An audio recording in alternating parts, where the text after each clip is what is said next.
This is Jesus Christ speaking, Matthew 5:17. Think not that I am come to destroy the law or the prophets. I am not come to destroy, but to fulfill. For verily I say unto you, till heaven and earth pass, one jot or one tittle shall in no wise pass from the law, till all be fulfilled. Whosoever therefore shall break one of these least commandments, and shall teach men so, he shall be called the least in the kingdom of heaven. But whosoever shall do and teach them, the same shall be called great in the kingdom of heaven. So first of all, God expects us to keep His commandments. To keep His commandments. Now look at Romans chapter 3. People will often say, well, no, that was the Old Testament, that God had all those commandments. But in the New Testament, we're just under grace, we're free in Christ, anything goes. That is so not true. That is such a false doctrine. You see, the grace of Christ is what brings salvation to all men. But it does not make void the law of God. Faith in Christ does not nullify God's laws as being something He demands of us after we're saved. Let me prove it to you in Romans 3. Romans 3 is a great chapter on salvation by faith. It goes on and on about it. Like, for example, in verse 28 when it says, therefore we conclude that a man is justified by faith without the deeds of the law. He says, no works, just faith. But look at the last verse of the chapter, verse 31. He says, do we then make void the law through faith?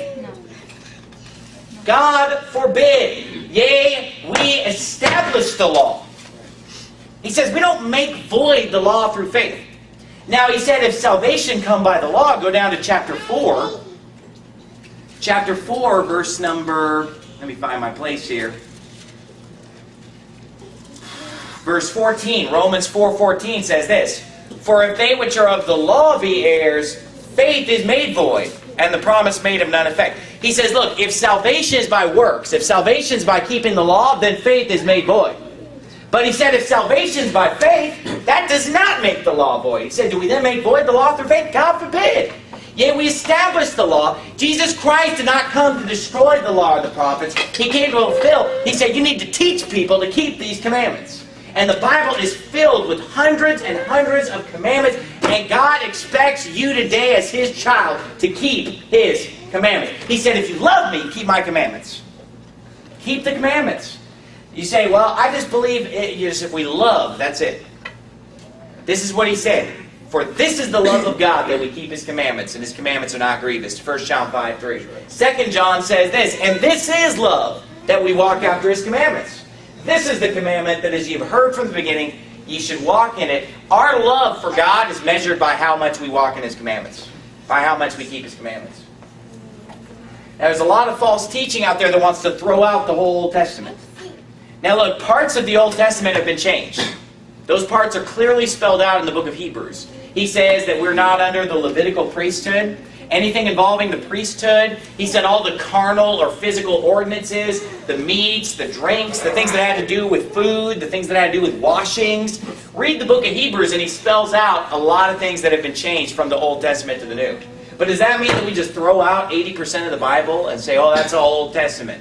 No, when God said in Deuteronomy 22:5, a woman shall not wear that which pertaineth to a man, neither shall a man put on a woman's garment, for all that do so are an abomination of the Lord thy God. That hasn't changed. If God commanded in the Old Testament that men should not wear women's clothing and that women should not wear men's clothing, oh, that's Old Testament. Yeah, and it's God's law, and God is against our wicked cross-dressing transgender society. I'm sick of it. And don't try to make void God's laws or you'll be called the least in the kingdom of heaven. We need to establish God's laws.